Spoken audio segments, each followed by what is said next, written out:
The SEAL commander saw her as a token, a liability in his elite team.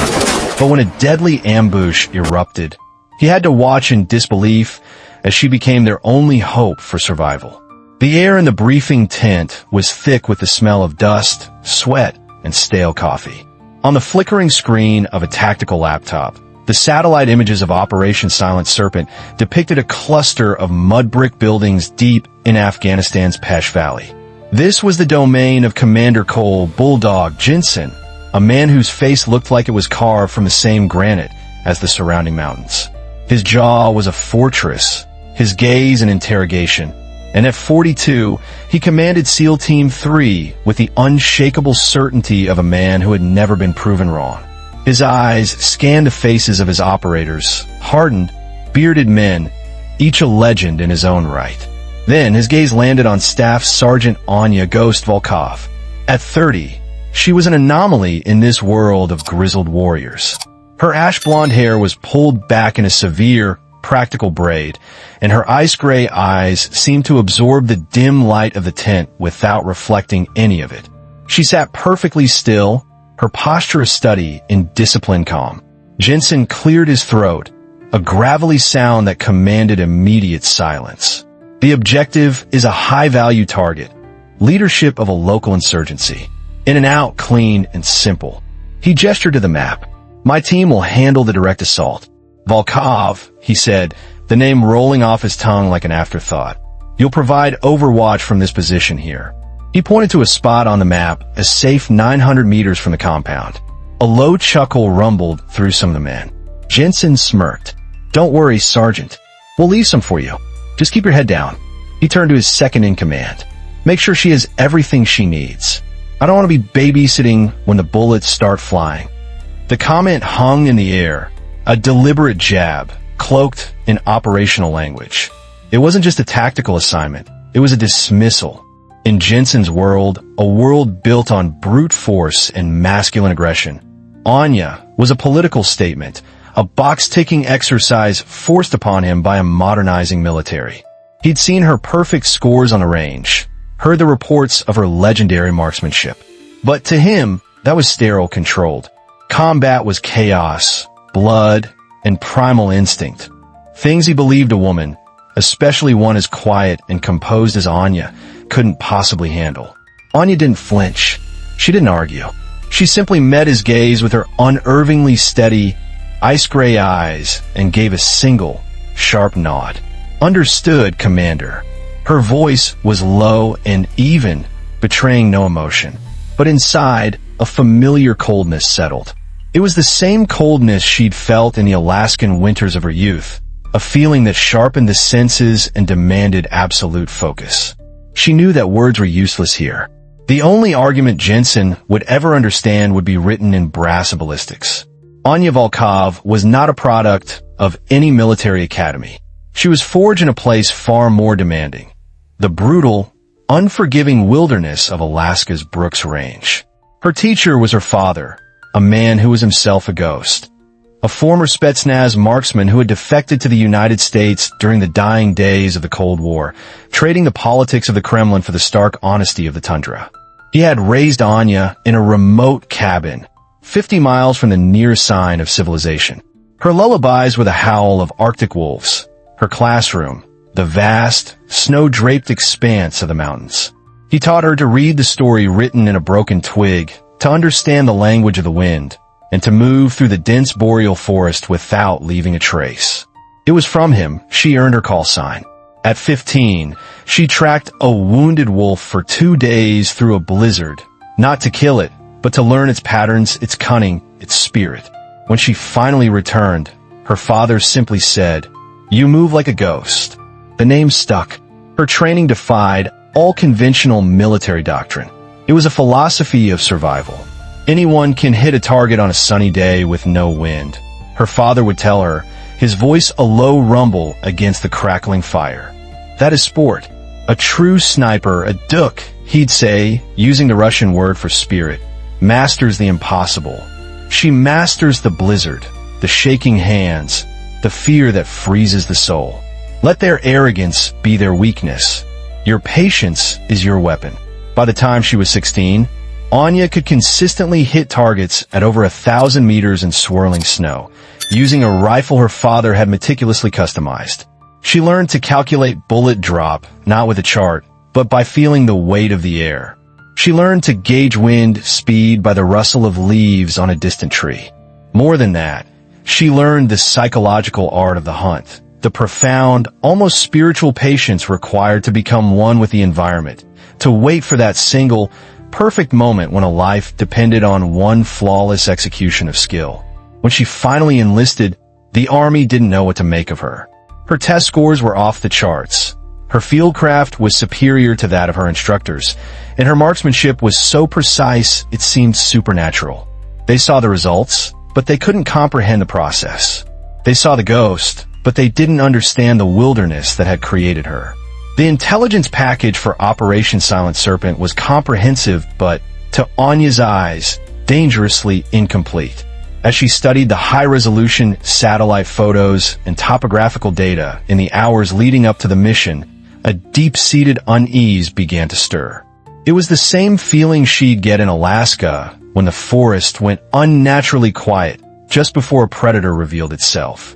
The analyst saw a compound with standard defensive perimeters. Anya saw more. She saw game trails that were too uniform, suggesting they were used for human patrols, not animals. She saw subtle disturbances in the vegetation around the compound, patterns that screamed of concealed fighting positions. The geometry of the valley itself was a natural funnel, a perfect kill box if you knew how to use it. The enemy wasn't just guarding a meeting. They were preparing a welcome party. She found Commander Jensen reviewing the assault plan with his team. She waited patiently until he was finished, then approached him, holding a tablet with her marked-up map. "Commander," she began, her tone respectful but firm, "I have some concerns about the Overwatch position." Jensen barely glanced at her tablet. "Concerns?" "Yes, sir. The assigned position offers a good view of the compound, but it leaves the team's approach route exposed to potential fire from these ridges." She pointed to several areas her analysis had flagged. "The enemy has prepared this valley for an ambush. I believe a larger security force is waiting. If I relocate to this outcrop here," she indicated a higher, more central point, "I'll have a clear line of sight on all potential threats and can provide effective counter-sniper support for your team." Jensen's face hardened. He took the tablet from her, swiped a dismissive finger across the screen, and handed it back. "Sergeant, I have been running operations in valleys that would swallow this one whole since you were playing with dolls. Your job is to watch the target, not to redesign my assault plan. You will go to the position I assigned. You will follow my orders. Is that understood?" "Yes, sir," Anya replied, the words crisp and professional. The debate was over. He had made his decision based on his experience, blinded by an arrogance that refused to consider a different perspective. As she walked away, Anya's mind was no longer on the mission as planned. It was on the mission as it was about to become. She began mentally preparing for the contingencies she knew were coming, her father's voice echoing in her memory. Let their arrogance be their weakness. The insertion was flawless. Jensen seals moved through the moon-dappled forest with the predatory silence of their namesakes. Anya, meanwhile, ascended to the position she'd been ordered to take, her movements economical and silent. She set up her .338 Lapua Magnum rifle, its sleek, dark form a deadly extension of her own body, and settled in. Through her high-powered scope, the world came into sharp, magnified focus. She could see the compound, just as the intel described, but she could also see what the intel had missed. Shadows detached themselves from other shadows in the tree line. The glint of moonlight off a rifle barrel quickly concealed. The subtle shift of a figure in a camouflage dugout. They were there, dozens of them, positioned in a perfect, interlocking arc of fire, waiting for the SEALs to walk into the center of their web. "Steele, this is Ghost," she whispered into her comms. "I have visual on multiple hostiles in the northern tree line. They're setting up an ambush." Jensen's voice crackled back, laced with annoyance. "Ghost, maintain radio discipline. We have eyes on the ground. We see nothing. Stick to your sector." Anya bit back a retort. They see nothing because they're looking for soldiers. They aren't looking for hunters. The SEAL team advanced, crossing a small, open clearing, the designated kill zone. And then, the world exploded. The night was torn apart by a hurricane of automatic weapons fire. Muzzle flashes strobed from a dozen hidden positions, lighting up the forest in hellish split-second tableaus. The air filled with the deafening roar of AK-47s and the vicious crack of bullets ripping through the air and thudding into the earth around the pinned-down SEALs. Contact! Contact! Jensen's voice, for the first time Anya could remember, was stripped of its bravado, replaced with raw shock and panic. We're in a kill box, taking fire from all sides. Where the hell did they come from? Through her scope, Anya saw the medic, a young SEAL named Doc Ryan, get pinned down as he tried to reach a wounded teammate. Bullets kicked up dirt just inches from his head. They were being systematically dismantled. Jensen's confidence had led them into a slaughterhouse. "Steele, this is Ghost. I have visual on 12 enemy positions," she said, her voice a blade of pure calm in the storm of chaos. "I can neutralize the threat, but I must relocate to an effective firing position." "Negative, Ghost. Maintain your position." "That's an order." But Anya was already moving. She didn't run. She flowed, disconnecting from her radio to maintain absolute silence. Anya Volkov became the ghost her father had named her. She moved through the undergrowth with a speed and stealth that defied belief, using the terrain, the shadows, the very chaos of the firefight to mask her ascent. This was her true element, not the sterile shooting range, but the lethal, three-dimensional chessboard of the wilderness. She reached the rocky outcrop she had pointed out to Jensen on the map, the tactically superior ground he had dismissed. While the valley below was a symphony of destruction, Anya's world narrowed to a bubble of supreme focus. She set up her rifle, her movements fluid and unhurried. She checked the wind, her cheek feeling for the subtle currents of air. She chambered around, the metallic click and intimate promise. Through her scope, she saw the enemy, confident, victorious, closing the net on the trapped Americans. They had no idea they were now the prey. Her crosshairs settled on a man, directing the fire with hand signals. The enemy commander. Distance, 620 meters. Wind, 4 miles per hour, left to right. Uphill angle. She exhaled, her heart rate slowing to a steady, rhythmic beat. The rifle bucked against her shoulder. The commander dropped like a puppet with its strings cut. Before the enemy could process their leader's death, Anya's bolt cycled. Her scope swung to a machine gunner chewing up the SEAL's cover. Distance, 580 meters. Through a gap in the foliage. The second shot was away. The machine gun fell silent. Panic began to ripple through the enemy ranks. 2 of their key players had vanished, struck down by an invisible hand. Where are those shots coming from? A panicked voice screamed over the SEAL's comms. Anya was already acquiring her next targets. 2 fighters trying to flank the pinned-down medic. She didn't have time for precise calculations. This was instinct. A rapid succession of 2 shots. 2 more figures crumpled to the ground. For down. The psychological impact was devastating. The hunters were now the hunted. They started firing wildly into the darkness, exposing their positions. It was a fatal mistake. Shot 5 took out a man reloading behind a tree. Shot 6 and 7 eliminated 2 more who were trying to fall back. Anya tracked their desperate sprint through the dense woods and fired, her bullets finding their marks with impossible precision. "It's Ghost," Doc Ryan yelled into the radio, a note of pure awe in his voice. "Holy SH*T, it's Ghost." The remaining fighters scrambled, trying to consolidate behind a rock formation. But Anya had anticipated it. She was already sighted in on their destination. Shots 8, 9, and 10 were a merciless, methodical execution. An enemy sniper, finally spotting a potential source of the phantom shots, took aim at Anya's position. She saw the glint of his scope a split second before he fired. His bullet sparked off the rock inches from her face. Before he could chamber another round, Anya's 11th shot crossed the valley and ended his threat permanently. 1 left. He was huddled behind a massive fallen log, completely protected. But from her superior vantage point, Anya could see one sliver of an opening, a gap between the log and a rock, no wider than a man's hand. It was a shot that shouldn't be possible. Anya took a final, calming breath. The world dissolved into the tunnel of her scope. The crosshairs, the gap, the target. She squeezed the trigger. The 12th shot was perfect. Silence.